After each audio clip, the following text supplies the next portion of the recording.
Hey everyone, welcome back to the film Frontline. I am beyond excited to dive into what might be one of the most anticipated action shifts we've seen in a minute. We are talking about the man, the myth, the legend, Jason Statham, but not in the way you're used to seeing him.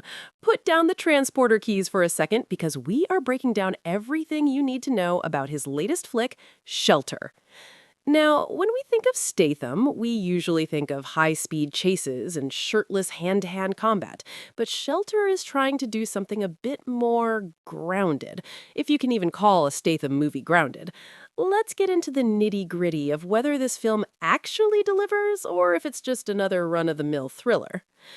The premise of Shelter puts Statham in the role of a man whose past is, shocker, catching up to him.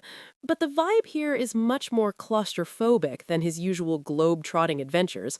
The story centers on a protective detail mission that goes sideways, forcing our lead into a game of cat and mouse within a very limited, high-stakes environment.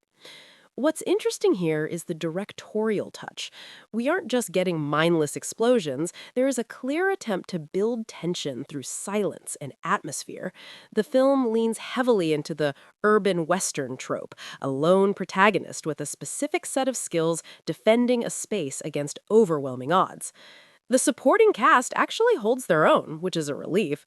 Often in these star vehicle action movies, the side characters feel like cardboard cutouts waiting to be punched.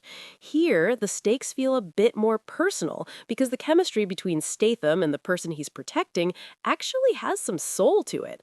You're not just watching him fight to survive, you're watching him fight for someone else's survival, which adds that layer of emotional weight we've been craving from his recent filmography.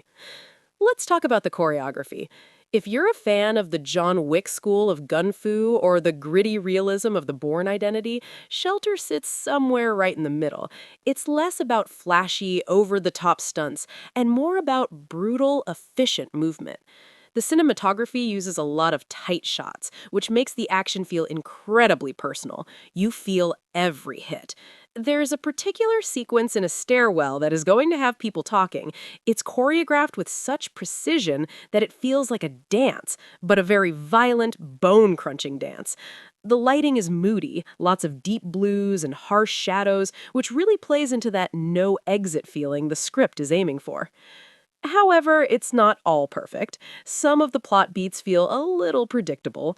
If you've seen more than 3 action thrillers in the last decade, you might see the big twist coming from a mile away.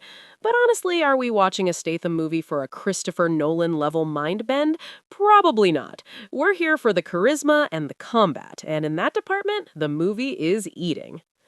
The film Frontline opinion. My take. Okay, time for my honest thoughts. I actually walked away feeling more impressed than I expected. Lately, it feels like Statham has been on autopilot in some of those bigger ensemble franchises, but Shelter feels like a passion project.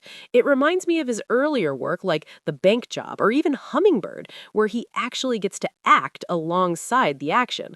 I love that the movie doesn't overstay its welcome. It's tight, it's lean, and it doesn't waste 30 minutes on unnecessary exposition.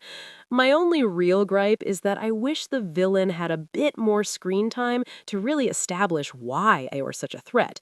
A hero is only as good as his antagonist, and while the threat is felt throughout the movie, the face of that threat felt a little bit generic. That being said, if you want a movie that's going to keep your heart rate up and give you that classic main character energy fix, this is a solid choice. It's a reminder that Statham is still the king of the genre for a reason. So, is Shelter going on your must-watch list, or are you feeling a bit of stuntman burnout lately? I personally think it's a refreshing pivot for him, and definitely worth a Friday night stream or a theater trip with some popcorn. But I want to know what you think. Do you prefer Statham in these gritty solo thrillers, or do you like him better as part of a massive ensemble cast like The Expendables? Drop your thoughts in the comments below. I'll be hanging out there to see your theories on where his career goes next. If you enjoyed this deep dive, make sure you smash that like button and subscribe to the Film Frontline for your daily dose of everything Hollywood. I'm bringing you the tea, the reviews, and the industry secrets every week. Thanks for watching, and I'll catch you in the next one.